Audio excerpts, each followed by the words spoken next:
यहाँ पे ठीक है।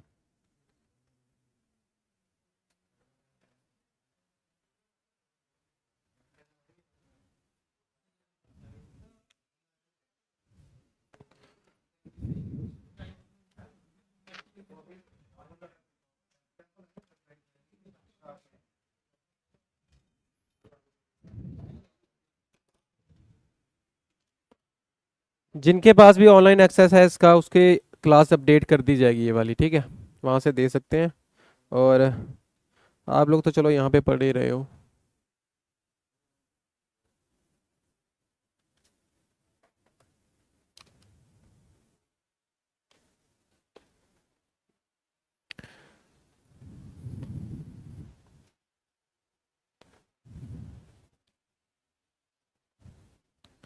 चलो बताओ क्या होती है लीनियर इक्वेशन। लीनियर इक्वेशन क्या होती है? हाँ बताओ बताओ क्या होती है लीनियर इक्वेशन। लीनियर इक्वेशन और क्वाड्रेटिक इक्वेशन में क्या फर्क है?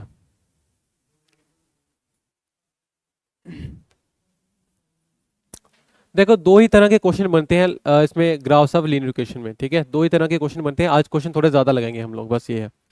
और जो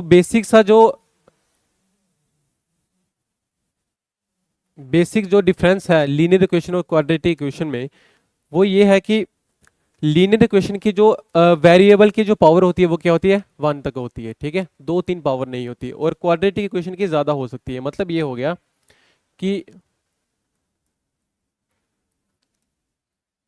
लीनियर इक्वेशन और क्वाड्रेटिक इक्वेशन,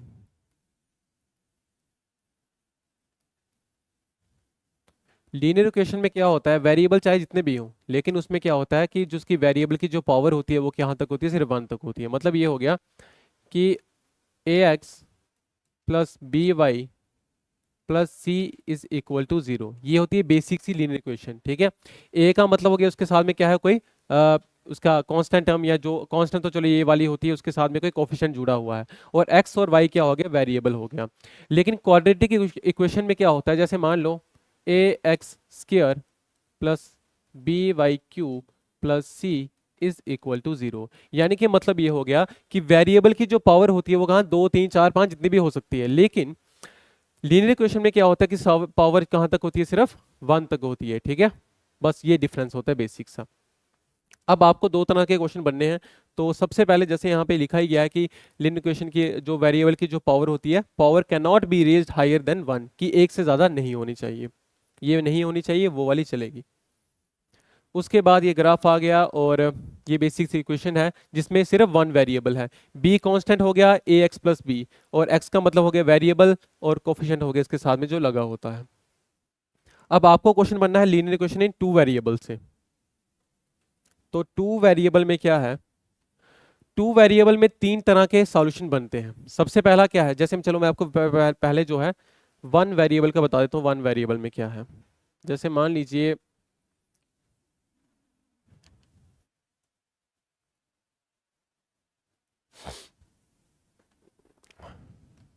ये ग्राफ है, ठीक है। आपको पता है कि ये एक्स एक्सिस होती है, ये नेगेटिव एक्सिस, और ये आ जाएगा वाई, और ये आ जाएगा नेगेटिव वाई एक्सिस, ये आ जाएगा, ठीक है। यहाँ वाले पॉजिटिव होंगे, ये वाले वाई के पॉजिटिव होंगे, इस तरफ क्या हो जाएगा, नेगेटिव वाले आ जाएंगे, ठीक है। अब मान लो आपको सिंगल एक 1 वेरिएबल वाली इक्वेशन दी गई हो। जैसे मान लो मैंने लिख दिया कि 2x plus 3 is equal to 0, ठीक है। अगर आप देखोगे यहाँ पे क्या है, वेरिएबल्स क्या है, सिर्फ एक है, ठीक है, y नहीं है, सिर्फ एक ही वेरिएबल x है, ठीक है। और मैंने आपको कहा कि इसको ना ग्राफ पे रिप्रेजेंट करो। तो आप लोग कैसे करोगे, तो आप x की वैल्यू यहाँ पे लिखो 2x, और वहां पे कितना आ जाएगा -3, और x की वैल्यू कितनी आ जाएगी -3/2, और -3/2 का मतलब हो गया -1.5 हो गया, ठीक है। ये आई है किसकी, x की वैल्यू, ठीक है। आपको पता है कि कोऑर्डिनेट्स हम कैसे किस तरीके से लिखते हैं, यहाँ पे x की वैल्यू लिखते हैं x, और फिर लिखते हैं y का। तो x की वैल्यू कितनी आई है, -1.5 आई है। और जहां पे y की वैल्यू नहीं पता है, जहां पे y की वैल्यू है ही नहीं, तो वो क्या आ जाएगा, 0 आ जाएगा।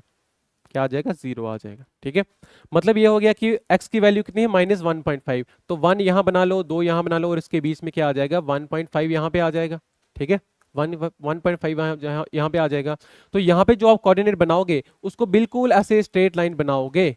क्या बनाओगे? स्ट्रेट लाइन बनाओगे एक्स एक्सिस पे। और कोऑर्डिनेट्स कैसे लिखोगे? -1.5 और y की वैल्यू क्या आ जाएगी? 0 आ जाएगी। ठीक है। और अगर मान लो ऐसे दे दिया आपको कि 3y+4 या 3y+6 लिख लो, और यहाँ पे दे दिया कितना? 0, और आपको बोला गया कि इसको रिप्रेजेंट करो लाइन पे। यहाँ पे भी वन वेरिएबल है तो 3y कितना आ जाएगा? -6 आ जाएगा। और y की वैल्यू कितनी आ जाएगी? 6 में 3 से काटोगे 2 में तो कितना आ जाएगा? -2 आ जाएगा। ठीक है।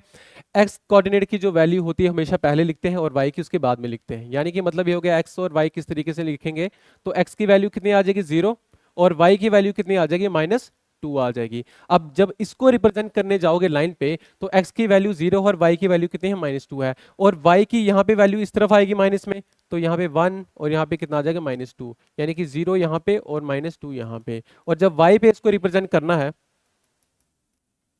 तो ये स्ट्रेट लाइन कुछ इस तरीके से बनेगी, और ये वाले जो कोऑर्डिनेट्स होंगे ये क्या होंगे? 0 और -2 होंगे। ठीक है। ये हो गया linear equation in one variable को जिसको आप रिप्रेजेंट करते हो लाइन पे। ठीक है। लेकिन आपको क्वेश्चन यहां से नहीं बनना है, लेकिन आपको बेसिक ये चीज थोड़ी सी पता होनी चाहिए। ठीक है। तो आपको क्वेश्चन बनने हैं linear equation in two variable से, जहां पे आपको दो इक्वेशनें दी गई होंगी और जहां पे दो वेरिएबल उसके साथ में होंगे।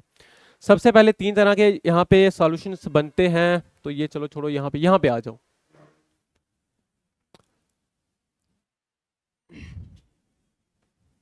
तीन तरह के सॉल्यूशन बनते हैं। सबसे पहले हो गए यूनिक सॉल्यूशन, या जिसको वन सॉल्यूशन भी कहते हैं, इसको वन सॉल्यूशन भी कहते हैं, वन सॉल्यूशन, यूनिक सॉल्यूशन या वन सॉल्यूशन।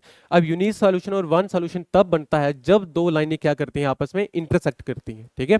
दो जो आपको लाइन दी गई होंगी वो क्या करेंगे? आपस में इंटरसेक्ट करेंगी, वहां पे क्या बनता है? यूनिक सॉल्यूशन या वन सॉल्यूशन। ठीक है।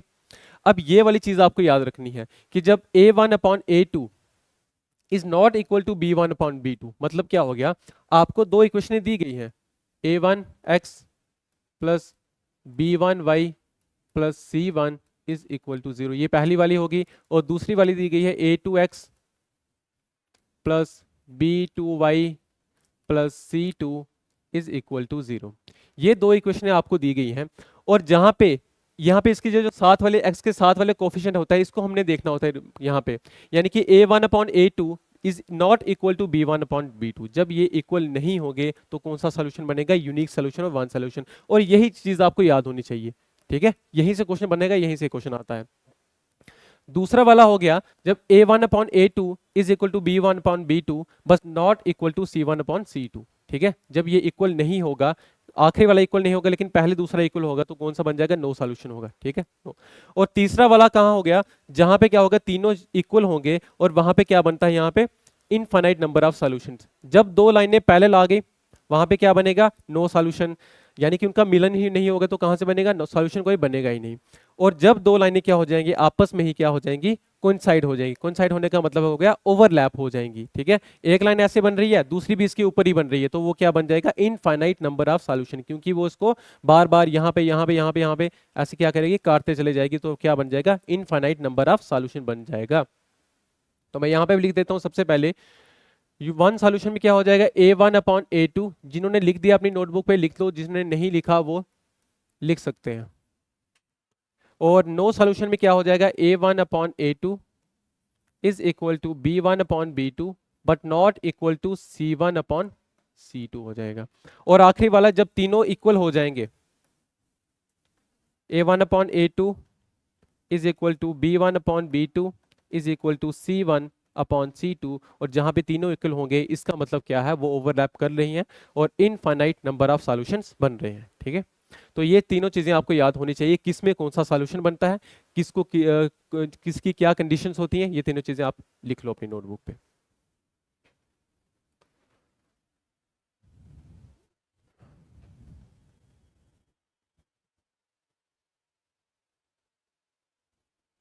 चलो नेक्स्ट पे बताओ। चलो अभी एग्जांपल दी गई है तो इसको बताओ किस में कौन सा सॉल्यूशन बनने वाला है। पहली इक्वेशन है, दूसरी इक्वेशन है, इनको कंपेयर करते चलो। सबसे पहले लिखेंगे क्या? 2 कितना आ जाएगा? 3 आ जाएगा। फिर है कितना? 3 क्या है? 4 है। फिर आखिरी वाला क्या है? -4 अपॉन में क्या है -7 है। ठीक है, एक बात याद रखना, जो बेसिक इक्वेशन होती है वो हमेशा प्लस में होती है। ठीक है, उसमें नेगेटिव नहीं होता, लेकिन जहां पे आपको नेगेटिव दिया गया होगा तो वो साइन आपने उसके साथ लगाना पड़ेगा। तो यहाँ पे अगर आप देखोगे क्या ये इक्वल है, बिल्कुल भी नहीं है। यहाँ पे तो देखने की जरूरत ही नहीं है। जब यहाँ पे और जब ये दोनों a1/a2 और b1/b2 इक्वल नहीं होंगे तो कौन सा सोल्यूशन बनेगा बताओ मुझे? यूनिक सोल्यूशन बनेगा, वन सोल्यूशन बनेगा। तो यहाँ पे क्या आ जाएगा? वन सॉल्यूशन आ जाएगा, या यूनिक सॉल्यूशन जिसको आप बोलते हो।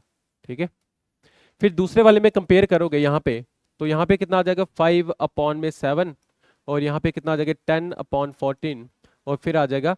और जब इस इक्वेशन को आपने सॉल्व करना है ना, तो मेरी बात याद रखना, इस 2 को वहां नहीं रखना है, इस तरफ लेके आना है। यानी कि मतलब हो गया, इसको लिखने का कैसे है? 5x + 10y, और ये 2 नहीं है, इसको यहाँ लेके -2, और फिर क्या आ जाएगा? 0 आ जाएगा, इस तरीके से। ठीक है, और इसको भी इसी तरीके से कि 7x + 14y, और ये -4 यहाँ चला जाएगा तो +4 क्या आ जाएगा? 0 आ जाएगा। तो जब आप यहाँ पे कंपेयर करोगे तो 5/7 और y के कोफिशिएंट क्या है? 10/14 है, और यहाँ पे देखोगे तो कितना आ जाएगा? -2/-4। ठीक है, अच्छा +4 आएगा ना, सॉरी, बिल्कुल +4 आ जाएगा। तो यहां से जब आप इसको काटोगे तो 2 से काटोगे 5 में, और 2 से काटोगे कितने में? 7 में। ठीक है, कितना आ जाएगा? -1/2 आ जाएगा यहाँ पे। ये तो इक्वल नहीं है, लेकिन ये तो आपस में इक्वल है।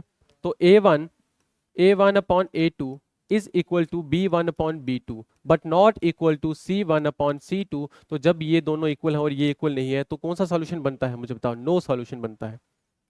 कौन सा? नो सॉल्यूशन बनता है।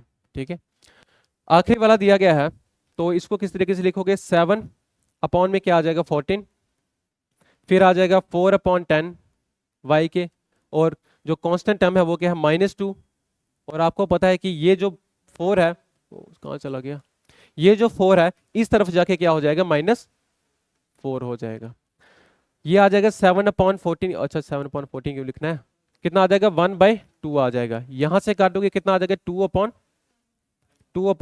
आ जाएगा। और यहाँ पे कितना आ जाएगा? -1, यानी कि माइनस माइनस कैंसिल, तो कितना आ जाएगा? 1/2 आ जाएगा। ठीक है, अब ये दोनों ही इक्वल है, ये वाला इक्वल नहीं है, तो यहाँ पे ये थोड़ी सी गड़बड़ी हो गई है, हालांकि ऐसे होना चाहिए था। ठीक है, यहाँ पे 2 होता तो फिर बात बन जाती। ठीक है, 2/10 होता तो 1/, अच्छा मतलब कि वही होता, क्या बोले इसको, 5/10 होता तो 1/2 आ जाता। चलो इसको थोड़ी देर के लिए हम लोग यही बना लेते हैं, ताकि थोड़ा सा आपको समझ में थोड़ा अच्छा आ जाए, याद आ जाए। इसको 4/y की लिखने की जगह है क्या लिख देना? इसको 5 लिख देना। ठीक है, तो चलो हम यहाँ पे इसको थोड़ा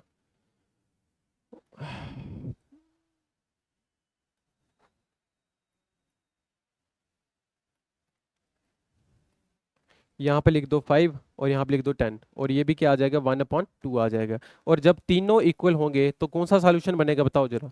इनफाइनाइट नंबर ऑफ सॉल्यूशन। ठीक है, इनफाइनाइट नंबर ऑफ सॉल्यूशंस। ठीक है, ये चीजें आपको थोड़ी सी याद रखनी है। अब चलते हैं इन पे क्वेश्चन बनाते हैं जो प्रीवियस ईयर क्वेश्चन बने हुए हैं। तो ये पहला वाला क्वेश्चन है। अब पहले वाले क्वेश्चन में कहा गया the linear equation 6x - 12y is equal to 0। तो बताओ इसमें कौन सा सॉल्यूशन बनेगा? देखो मेरी बात सुनो ध्यान से। 6x - 12y is equal to 0। अब मुझे एक चीज बताओ, यहां पे आपको सिंगल इक्वेशन दी गई है एक, ठीक है, यहां पे क्या इंटरसेक्शन वाला कोई बनेगा? कुछ इंटरसेक्शन कहां से होगी? सिंगल इक्वेशन में इंटरसेक्शन हो ही नहीं सकती। तो पहली बात तो ये, जहां पे इंटरसेक्शन नहीं होगा वहां पे यूनिक सॉल्यूशन और no solution, sorry, one solution बन सकता है क्या? बिल्कुल भी नहीं बन सकता। ठीक है, बिल्कुल भी नहीं बन सकता। तो यहां पे क्या होगा कि यूनिक सॉल्यूशन तो हो ही नहीं सकता। ठीक है, दूसरा वाला हमारे पास क्या होता है? No solution. तो नो सॉल्यूशन में क्या होता है? a1/a2 b1/b2। तो यहाँ पे a1 a2 तो b1 तो है, लेकिन यहाँ पे a2 b2 नहीं है, तो यहाँ पे क्या दूसरा वाला कौन सा हो गया? No solution. तो यहाँ पे क्या नो सॉल्यूशन बनेगा? बिल्कुल भी नहीं बनेगा। तीसरा वाला हमारे पास आ जाता है इनफाइनाइट नंबर ऑफ सॉल्यूशन। अब इनफाइनाइट नंबर ऑफ सॉल्यूशन का मतलब क्या हो गया? तो इनफाइनाइट नंबर ऑफ सॉल्यूशन हमें पता है कि a1/a2 b1/b2 तीनों इक्वल होंगे, लेकिन यहाँ पे a2 b2 c2 नहीं है। लेकिन एक चीज क्या है, अगर आप मेरे को बताओ, हम लोग ऐसे बचपन में करते हैं इसको कि यहाँ पे लिखे हमने x के कोऑर्डिनेट, यहाँ पे लिखे y के, ठीक है। मान लो x की वैल्यू मैंने कितनी भर दी, 1 भर दी, x की वैल्यू मैंने 1 भर दी। अगर मैं x की वैल्यू 1 भर दूं या 0 1 कुछ भी भर सकते हो, तो यहाँ पे कितना आ जाएगा, इसको थोड़ा सा और काट के कितना कितना लिख सकते हो, x माइनस 2y, कितना आ जाएगा, 0 आ गया। क्योंकि 6 से अगर मैं तीनों को डिवाइड कर दूं तो कितना ये बन जाएगी न्यू इक्वेशन। और यहाँ पे अगर x की वैल्यू अगर आप 1 भर दो तो मैं लिखूंगा 1 और माइनस 2y, कितना आ जाएगा, 0 आ जाएगा, यही आ जाएगा। तो माइनस 2y कितना आ जाएगा, ये वहां चला जाएगा तो -1 आ जाएगा, और y की वैल्यू कितनी आ जाएगी, 1/2 आ जाएगी, और 1/2 का मतलब हो गया 0.5 हो गया। तो y की वैल्यू मुझे क्या मिली, 0.5 मिली, 0.5 मिली। उसके बाद अगर आप इसको ग्राफ पे रिप्रेजेंट करोगे, जो कि आपको जरूरत नहीं पड़ने वाली है, बस आपको समझाने के लिए। फिर उसके बाद मान लो आपने y की वैल्यू, x की वैल्यू कितनी भर दी, 1 भर दी, 2 भर दी, 2 3 कुछ भी भर सकते हो, 3 भर लो, x की वैल्यू जो है 3 भर दो। अगर x की वैल्यू 3 भरोगे, यहाँ पे x की वैल्यू कितनी आ जाएगी, 3, और माइनस 2y कितना आ जाएगा, 0 आ जाएगा, और 2y की वैल्यू कितनी आ जाएगी, 3 आ जाएगी, और y की वैल्यू कितनी आ जाएगी, 3/2 का मतलब हो गया 1.5 हो गया। तो y की वैल्यू कितनी आ जाएगी, 1.5 आ जाएगी। मतलब ये हो गया। आप यहाँ पे x की वैल्यू माइनस में भी भर सकते हो, y की वैल्यू भी भर सकते हो अपनी मर्जी से, x y की वैल्यू भी कोई भी भर सकते हो। मतलब ये हो गया, जब भी आपको सिंगल इक्वेशन दी गई होती है, ठीक है, आप उसमें क्या करोगे, x की वैल्यू कुछ भरोगे तो y की वैल्यू आपको अलग मिल जाएगी, या y की वैल्यू भरोगे तो x की वैल्यू कुछ और मिल जाएगी। यानी कि आप जितनी इनफाइनाइट नंबर ऑफ वैल्यूज भर सकते हो, और जहां पे आपको सिंगल इक्वेशन दी गई है, आप उसको, हमने पहली वाली की, ठीक है, वहां पे आप वेरिएबल्स मिल जाएंगे, x का क्या है, 1 है, x का 1 है, तो इसका मतलब x यहाँ पे होगा 1, और y की वैल्यू कितनी है, 0.5 है, तो y की वैल्यू यहाँ पे होगी 0.5 में, और इन दोनों को यहाँ पे जोड़ोगे और यहाँ पे पहला कोऑर्डिनेट बन जाएगा। फिर और भी नंबर लोगे, हो सकता है यहाँ बन जाए, यहाँ बन जाए, यहाँ बन जाए, तो ये इनफाइनाइट नंबर ऑफ कोऑर्डिनेट्स बनते जाएंगे। इसका मतलब यहाँ पे क्या होगा, जब भी सिंगल इक्वेशन दी गई हो, दो वेरिएबल हो, तो हमेशा क्या बनते हैं, इनफाइनाइट नंबर ऑफ सॉल्यूशंस बनते हैं, ठीक है, इनफाइनाइट नंबर ऑफ सॉल्यूशंस बनते हैं। आई बात समझ में। यूनिक सॉल्यूशन और नो सॉल्यूशन कभी नहीं बनने वाला, यूनिक तो बन ही नहीं सकता, क्योंकि वहां पे क्या होगा, इंटरसेक्शन ऑफ लाइंस हमें चाहिए होती है, और इसमें सिंगल इक्वेशन में इंटरसेक्शन वाला कोई कॉन्सेप्ट ही नहीं है, इसलिए क्या होगा, हाँ बिल्कुल, इनफाइनाइट नंबर ऑफ सॉल्यूशन क्या बनेंगे। आई बात समझ में, क्योंकि आप x की वैल्यू बढ़ते चले जाओगे और y की वैल्यू आपको मिलती चली जाएगी, डिफरेंट डिफरेंट डिफरेंट इस तरीके से, तो क्या होता चलेगा, इनफाइनाइट नंबर ऑफ सॉल्यूशन बनते चले जाएंगे। आई बात समझ में। चलो, तो पहले टाइप का क्वेश्चन ये था, ये थोड़ा कम पूछा जाता है, हालांकि पूछा गया था, ऐसी बात नहीं है। तो अब दूसरा वाला है ये वाला, इस तरह से क्वेश्चन आपको बनेंगे। यहां पे क्या है, what are the number of solution the set of linear equations x plus 2y is equal to 6 and 3x plus 6y is equal to 16। तो बताइए, ये जो दो इक्वेशन आपको दी गई है, इनमें कौन सा सॉल्यूशन बनने वाला है, और तीन तरह के सॉल्यूशन हम लोगों ने किए हैं। तो हम लोग कंपैरिजन करते जाएंगे, x के साथ में कुछ नहीं है, इसका मतलब क्या है, 1 है, 1। उसके बाद चलो मैं इसको ना थोड़ा सा और जिस तरीके से हमें लिखना है, तो पहली इक्वेशन हमारे पास क्या है, पहली इक्वेशन हमारे पास x प्लस 2y और -6 बराबर में हो जाएगा 0। दूसरी इक्वेशन हमारे पास 3x और प्लस 6y और -16 हो जाएगा 0। ठीक है यहां तक। और यहां पे देखोगे अगर आप, तो 1/3, और यहां पे क्या आ जाएगा, 2/6, और यहां पे आ जाएगा -6 अपॉन में हो जाएगा -16 हो जाएगा, यही आ जाएगा। काटते चलो यहां से, तो 1/3 ये तो है, और यहाँ पे भी क्या बन जाएगा, 1/3 बन जाएगा, और यहाँ पे काटोगे, 2 से काटोगे 3 में, और 2 से काटोगे 8 में। अब मुझे बताओ, a1/a2 इक्वल है but not equal to c1/c2, तो कौन सा सॉल्यूशन बनता है यहाँ पे, नो सॉल्यूशन, यानी कि जीरो सॉल्यूशन। ठीक है, नो सॉल्यूशन का मतलब हो गया जीरो सॉल्यूशन बने। ठीक है, तो ये कंडीशन आपको याद होनी चाहिए।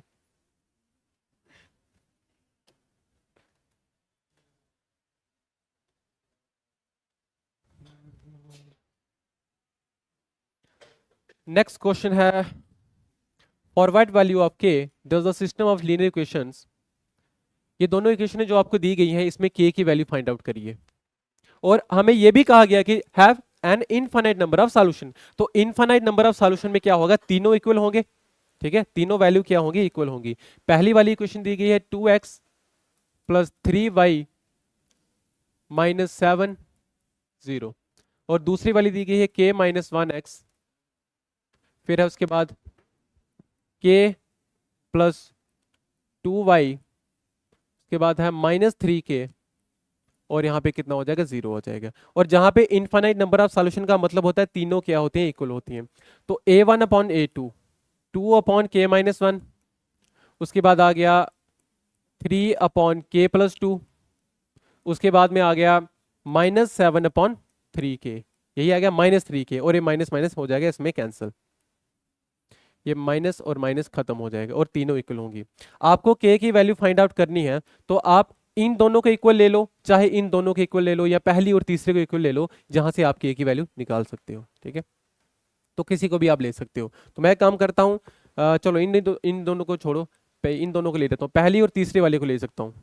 2 अपॉन k माइनस वन, यहाँ पे कितना आ जाएगा, 7/3k। ठीक है, यहाँ पे मल्टीप्लाई करोगे तो 6k आ जाएगा, और यहाँ पे मल्टीप्लाई करोगे तो 7k और -7 आ जाएगा। 7 में से 6 चले जाएंगे, बचेगा k, और ये माइनस का k यहाँ पे आ जाएगा तो कितना आ जाएगा, 7। तो k की वैल्यू कितनी आ जाएगी, 7 आ जाएगी। k की वैल्यू कितनी आ जाएगी, नेगेटिव नहीं, +7 आ जाएगी।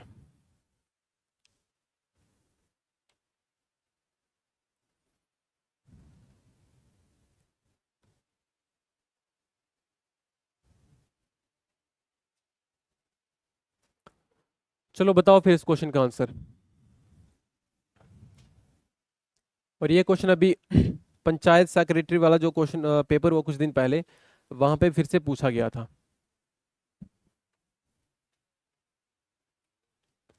इफ द इक्वेशंस, दो इक्वेशन दी गई हैं, हैव नो सॉल्यूशन। तो नो सॉल्यूशन में क्या होता है, a1/a2, b1/b2 इक्वल होते हैं but not equal to c1/c2।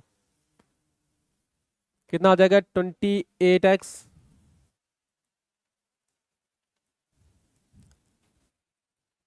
28x और +8y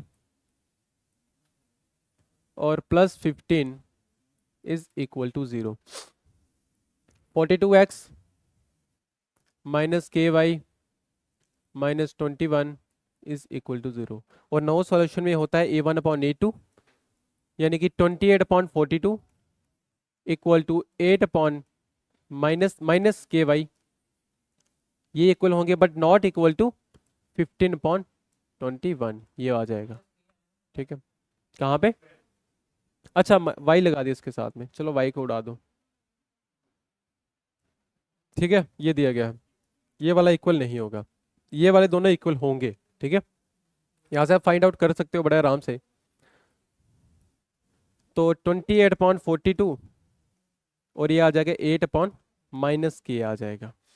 कितने में चला जाएगा, 4 से 14 से कट जाएगा पूरा पूरा, 14 से काटोगे 2 में, 14 से काटोगे 3 में, 2 से काटोगे 4 में, तो 4 का 3 गुना 12, और के की वैल्यू कितनी आएगी, -12 आ जाएगी, प्लस में नहीं -12 में आ जाएगी।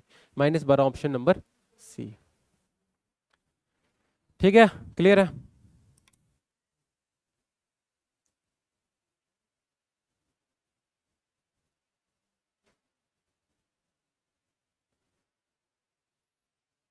चलो बताओ फिर इस क्वेश्चन का आंसर। ये भी मुझे लगता है सेम ही क्वेश्चन है वैसे वाला पीछे वाला, यहाँ पे भी नो सॉल्यूशन है।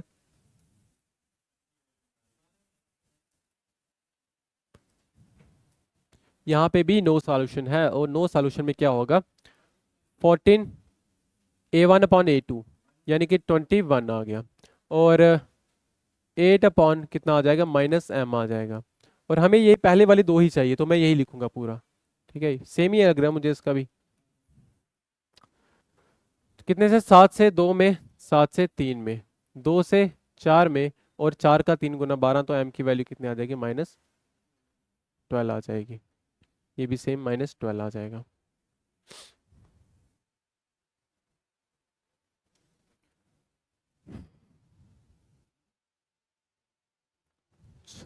चलो बताओ इसका आंसर। सीजीएल टियर 1 में पूछा गया सवाल है 2024 में, तो बताओ इसका answer. If the equations 4x plus के माइनस 2y, और ये 0 उस तरह लिख देना उसके साथ में,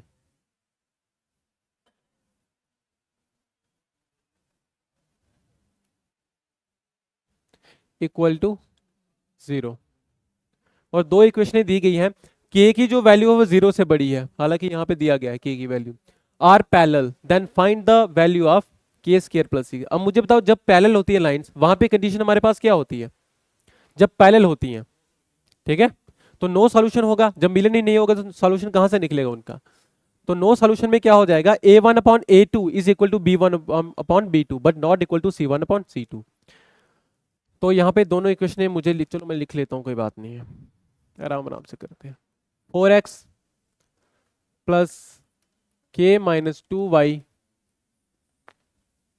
प्लस 3 इज इक्वल टू 0, और फिर है k-2 x प्लस 9y और -5 कितना हो जाएगा, 0 हो जाएगा।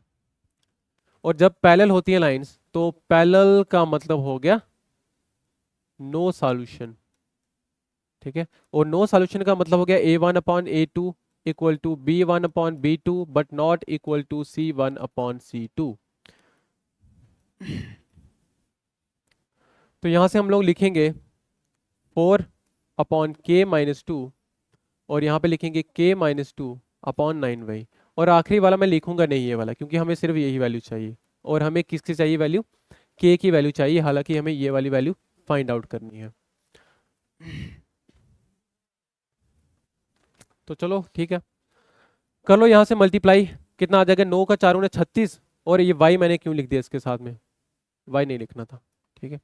9 का 4 गुना कितना आ जाएगा, 36 आ जाएगा, ठीक है। k-2 k-2 का स्क्वायर, ठीक है, a-b का स्क्वायर, तो a square plus b square और -2 इंटू ए इंटू बी, तो कितना आ जाएगा, 4k आ जाएगा, यही आ जाएगा। तो यहाँ पे करोगे 36 में से 4 चले जाएंगे, बचेंगे कितने, 32, और यहाँ पे कितना आ जाएगा, k स्क्वायर माइनस 4k, ठीक है। बन गई क्वाड्रेटिक इक्वेशन, ठीक है। और जहाँ पे क्वाड्रेटिक इक्वेशन बन जाए और छोटू मोटू इक्वेशन है तो कुछ फाइंड आउट करने की जरूरत नहीं है, सीधा सीधा अपने से वैल्यू भर दो, ठीक है। अब कौन सी वैल्यू भरोगे, अब ये माइनस में, अगर ये प्लस में होता तो बात और बन जाती है, यहाँ पे 4 से काम बन जाता, 4 का स्क्वायर 16, 16, हाँ बिल्कुल, लेकिन ये माइनस में है, तो सीधा k की वैल्यू कितनी भर दो, 6 से नहीं, 8, 7, 7, 8 भर दो, 8 कैसे कितना, 64, हाँ बिल्कुल 8, k की वैल्यू 8 भर दो भाई, k की वैल्यू यहाँ पे क्या भर दो, 8 भर दो, ठीक है। कुछ नहीं करना है, जब छोटी मोटी इक्वेशन होती है ना तो थोड़ा सा आपको दिमाग लगाना पड़ता है बाकी, ठीक है, थोड़ा सा आपको दिमाग लगाना पड़ता है, बाकी अगर आप इसको सॉल्व करने जाओगे तो फिर वही करोगे, k स्क्वायर माइनस 4k, ठीक है, और यहाँ पे लिखोगे -32, कितना आ जाएगा, 0 आ जाएगा, ठीक है। तो फिर इसको वही करोगे, एक वैल्यू k करोगे, फिर इसको तोड़ोगे, 4k को तोड़ोगे 2k इस तरीके से, ठीक है, एक प्लस का फिर वो थोड़ा लेंथी काम हो जाता है, ठीक है। हाँ, डिसाइड कैसे करना है, डिसाइड थोड़ा थोड़ा सा बस यही सोचना पड़ता है कि किसके वैल्यू के इक्वल आए, मैं k की वैल्यू क्या भर दूं कि इसके इक्वल आ जाए, हाँ क्योंकि दोनों हमें इक्वल चाहिए, तो k की वैल्यू मैं क्या भरूं कि इसके इक्वल आ जाए, ठीक है। अब 32 चाहिए यहाँ पे माइनस में, अगर ये प्लस में होता ना तो 4 से काम बन जाता k की वैल्यू, लेकिन ये माइनस में है तो 7 भरो, 8 भरो, थोड़ा इस तरीके से देखना पड़ता है। अगर मैं k की वैल्यू भर दूं 8 मान लो, तो k की वैल्यू 8 का स्क्वायर माइनस 4k, मतलब 4 इंटू 8, और यहाँ पे कितना आ जाएगा, 32 आ जाएगा। तो 32, 8 का स्क्वायर 64, 64 माइनस 32 कितना आ जाएगा, 32 इक्वल टू 32, तो इसका मतलब क्या होगा, 8 की वैल्यू, k की वैल्यू 8 सेटिस्फाई करेगी। इसलिए जहां पे भी क्वाड्रेटिक इक्वेशन बनेगी उसके साथ मत उलझना, चुपचाप यहाँ पे वैल्यू भर देना, चाहे जितनी भी बड़ी वैल्यू हो, बन जाता है काम। कहीं कहीं पे क्या होता, अगर यहाँ पे मुझे बताओ, अगर k की वैल्यू पूछी गई होती डायरेक्ट तो हम लोग बाई ऑप्शन से उठा लेते, और ज्यादा आसानी हो जाती, ठीक है ना। तो k की वैल्यू कितनी आ गई, 8 आ गई, k की वैल्यू कितनी आ गई, 8 आ गई। और अगर k की वैल्यू 8 है तो बताओ k स्क्वायर प्लस 6 की वैल्यू कितनी आ जाएगी, 8 का स्क्वायर 64 प्लस कितना आ जाएगा, 64 प्लस 6 कितना आ जाएगा, 70 आ जाएगा, ऑप्शन नंबर बी। अब मैं एक चीज और बताता हूँ, आप इस क्वेश्चन को ना और ज्यादा आसानी से कर सकते थे। कैसे कर सकते थे, तो हम्म, बिल्कुल कर सकते थे, ठीक है। थोड़ा सा अगर कर सकते चीजों को लेके, ठीक है, अब दिख रही है तो मैं बता देता हूँ क्या है। अब मुझे बताओ k स्क्वायर प्लस 6 की वैल्यू चाहिए आपको, ठीक है, के स्क्वायर प्लस 6 की। अब यहाँ पे अगर आप देखोगे, मुझे बताओ यहाँ पे अगर मैं 8 का स्क्वायर इसके करीब में देखूं, 8 का स्क्वायर मैंने सोचूं कि 8 का स्क्वायर इसके साथ में है, मुझे 6 इसके साथ जोड़ने हैं, तो ये 70, ये 68 है, ये वाला नहीं होगा। अगर आप 7 भी सोचोगे ना, 7 का स्क्वायर भी है, तो 7 के स्क्वायर में भी 6 जोड़ोगे तो भी तो कम ही आएगा। अगर 9 का स्क्वायर जोड़ोगे फिर तो वो तो काम ज्यादा बन जाएगा, तो ये वाला तो नहीं हो सकता। फिर मैं अगर इसको देखूंगा तो चलो ये वाला सेटिस्फाई हो जाएगा। अगर इसमें देखूंगा वही आ जाएगा, 9 का स्क्वायर ज्यादा हो जाएगा, 7 का स्क्वायर कम हो जाएगा, 8 का स्क्वायर सेटिस्फाई नहीं करेगा, तो ये वाला भी नहीं होगा। और 64 तो पूरा पूरा आ जाएगा, और उन्हें बोला है कि के की वैल्यू कितनी होनी चाहिए, 0 से बड़ी होनी चाहिए। ठीक है, तो थोड़ा सा इस तरीके से चीजें दिख रही है, तो मैंने आपको बता दिया। ठीक है ना, इसलिए कभी, ठीक है ठीक है, तो पूरा निकालने की जरूरत नहीं थी। चलो बताओ इस क्वेश्चन का answer. If the graph of the equations 3x plus 2y is equal to 18 and 3y minus 2x is equal to 1 intersect at the point P and Q, और P and Q का मतलब क्या हो गया, x और y के coordinates. ठीक है ना, then the value of P plus Q, तो P plus Q की वैल्यू कितनी होगी। ठीक है, बताओ कितना होगा। यहाँ पे आपको कुछ नहीं करना है, x की और y की वैल्यू निकालनी है दोनों इक्वेशनों से, बेसिक से, जैसे हम लोग निकालते हैं ना, दोनों को इक्वल किया, माइनस सब्ट्रैक्ट किया, वैसे निकालनी है। x की वैल्यू का मतलब हो गया P, और y Q के मतलब हो गया y की वैल्यू, और दोनों को प्लस कर दो, कितना आ जाएगा, ये आ जाएगा। बताओ जल्दी से कितना आएगा। पहली इक्वेशन है आपके पास 3x प्लस 2y और इज इक्वल टू 18। दूसरी इक्वेशन है 3y, चलो मैं इसको ना x को पहले लिख रहा हूं, ठीक है, माइनस 2x और में क्या हो जाएगा, प्लस 3y, कितना हो जाएगा, माइनस, माइनस नहीं है, 1 ही है, कितना हो जाएगा, 1 हो। ये दो इक्वेशनें दी गई हैं, और आपको x और y की वैल्यू क्या करनी है, फाइंड आउट करनी है। आती है बेसिक इक्वेशन सॉल्व करना, बिल्कुल करो फिर जल्दी से।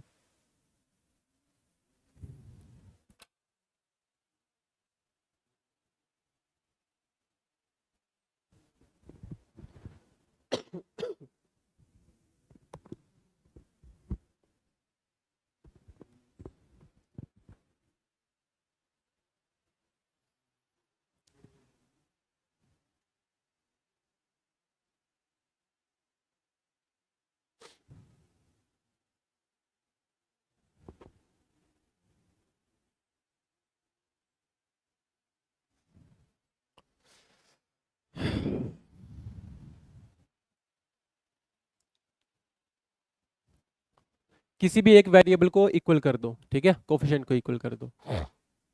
जैसे मैं क्या करता हूँ, इस y को इक्वल कर देता हूँ, इसको मल्टीप्लाई करता हूँ कितने से, कितने से, 3 से, और इसको मल्टीप्लाई करता हूँ कितने से, 2 से।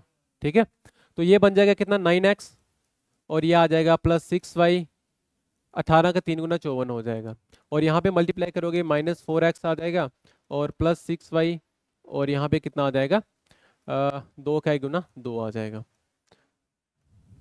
अब कर दो, इन दोनों को माइनस कर दो, माइनस, और यहाँ पे माइनस माइनस और माइनस, अच्छा लगी, यहाँ पे क्या कर रहा हूँ मैं, कहाँ गया, यहाँ पे ये माइनस वाला है, तो ये किस में हो जाएगा, प्लस में हो जाएगा, और ये माइनस में ही रहेगा, और ये भी क्या आ जाएगा, माइनस में आ जाएगा। पता नहीं ये वाला, 9 और 4 कितने हो जाएंगे, 13, 13x आ जाएगा, प्लस और माइनस का खत्म किस्सा, 54 में से 2 चले गए, 52 आ जाएगा।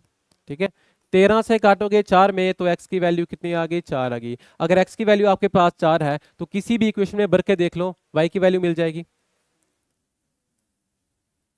तो मैं पहली वाली इक्वेशन को उठा लेता हूं, 3x प्लस 2y में, 3x प्लस 2y कितना हो जाएगा, 18 हो जाएगा, और x की वैल्यू कितनी है, 4 है, तो 3 का 4 गुना 12 प्लस 2y 18 हो जाएगा।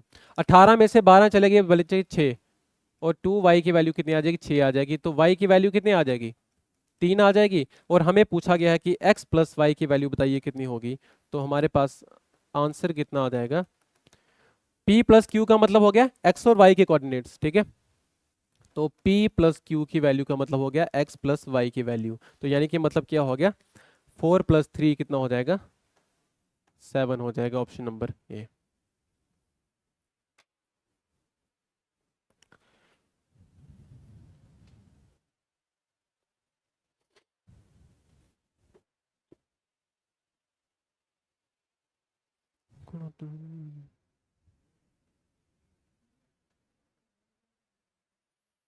ठीक है भाई, क्लियर है, बताओ, आया समझ में?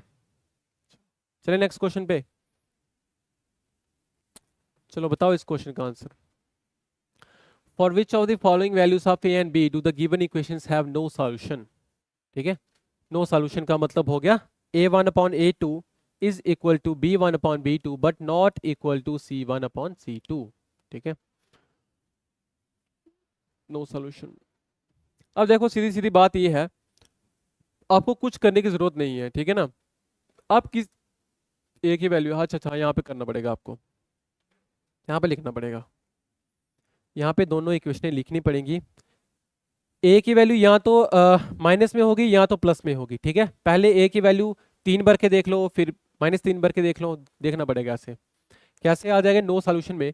तो x माइनस ay और कितना हो जाएगा, तो इसको चलो एक तो -2 आ जाएगा ना, हाँ लिख सकते हो, कोई बात नहीं। -2 माइनस ए कितना हो जाएगा 0। ये पहली इक्वेशन है। दूसरी वाली है 1 माइनस एक्स, 1 माइनस ए एक्स और प्लस 6y, फिर हो जाएगा -a+b 0। दोनों इक्वेशन मैंने लिख दी है बेसिक से, जैसे लिखते हैं हम लोग। और नो सॉल्यूशन में a1/a2 b1/b2 इक्वल होगा, तो यहाँ पे लिखूंगा मैं 1/1 माइनस ए, एक्स की वैल्यू आ गई, और इक्वल टू में आ जाएगा -a अपॉन कितना आ जाएगा 6 आ जाएगा, और तीसरा वाला लिखने की जरूरत नहीं है, ठीक है ना। ठीक है, यहाँ तक बताओ। अब यहाँ पे आपको वैल्यू भरनी पड़ेगी, यहाँ पे वैल्यू भरनी पड़ेगी, हालांकि यहाँ पे निकाल सकते हो आप लोग ए की वैल्यू, कितना आ जाएगा 6 आ जाएगा, और -a और माइनस हो जाएगा प्लस ए स्क्वायर आ जाएगा, यही आ जाएगा। तो थोड़ा मैं इसको लिख देता हूँ, ए स्क्वायर माइनस ए कितना आ जाएगा 6 आ जाएगा। ठीक है, यहाँ तक देख लो, ए स्क्वायर बिल्कुल माइनस बिल्कुल ठीक है। अब देखो वही आ गया वैल्यू, तो आप लोग क्या कर सकते हो, यहाँ से सोच सकते हो कितना आ जाएगा। 3 का स्क्वायर सामने दिख रहा है यहाँ पे, 3 का स्क्वायर 9, 9 में से 3 गया कितना आ गया 6 आ गया, तो ए की वैल्यू कितनी आ गई 3 आ गई, ठीक है। Put a is equal to 3, ठीक है। तो कितना आ जाएगा 6 is equal to 3 square minus 3, तो यानी कि 6 इक्वल टू 6, ठीक है। तो a की वैल्यू कितनी आ गई 3 आ गई। अब जब a की वैल्यू 3 हमें मिल चुकी है, या तो ये है या तो ये है, अब b की वैल्यू या तो 1 भर दो या तो माइनस भर दो इस वाली इक्वेशन में, ठीक है ना। हालांकि इसमें नहीं भरनी पड़ेगी हमने, यहाँ पे do the equation have no solutions, ठीक है। अच्छा नो सॉल्यूशन है ना, ठीक है कोई बात नहीं। तो यहाँ पे एक चीज आपको और लिखनी पड़ेगी, क्या लिखनी पड़ेगी, ये वाली तीसरी वाली भी, बट नॉट इक्वल टू, ठीक है। मतलब ये हो गया कि माइनस माइनस देखो कैंसिल हो जाएगा इसके साथ में, तो मैं लिखता ही नहीं हूँ, ठीक है। मैं ये क्या लिख रहा हूँ 2 minus A upon a plus B, ठीक है ना। अब हमें पता क्या करना है यहाँ पे, चाहे तो इसको इसके इक्वल कर दो, यहाँ पे वैल्यू भर के ए की, क्योंकि ए की वैल्यू मिल चुकी है, चाहे तो इसके इसके इक्वल कर दो, लेकिन ये इक्वल नहीं होने चाहिए। अगर ये इक्वल हो गया तो इसका मतलब वो वाली वैल्यू सेटिस्फाई नहीं करनी चाहिए। जो वैल्यू सेटिस्फाई नहीं करेगी, जो इक्वल नहीं होगी, इन दोनों के इक्वल नहीं करेगी, वही हमारा क्या होगा आंसर होगा, क्योंकि हमें चाहिए इक्वल नहीं होने चाहिए। यहां तक क्लियर है? तो ए की वैल्यू यहाँ तो क्या है, ए की वैल्यू 3 है, यहाँ तो बी की वैल्यू क्या है, यहाँ तो 1 है, यहाँ तो -1 है।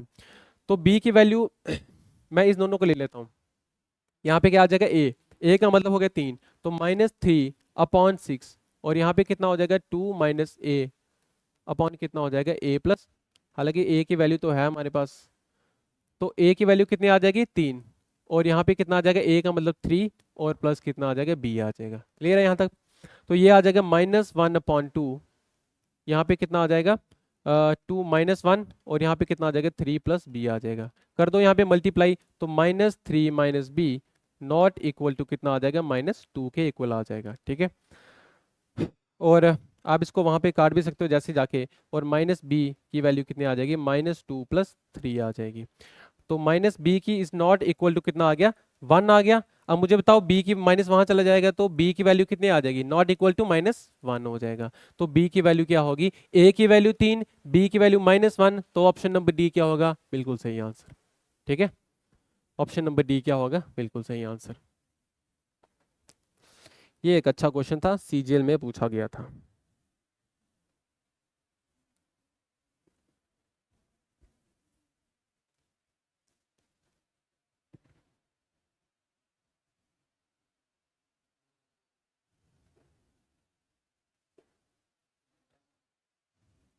रखें यहीं तक आज, बताओ। हाँ, नेक्स्ट क्लास में, कल की क्लास में पढ़ लेंगे कि थोड़े से 10 5 10 7 क्वेश्चन और हैं, तो 10 वो कल कर लेंगे, ख़त्म करेंगे।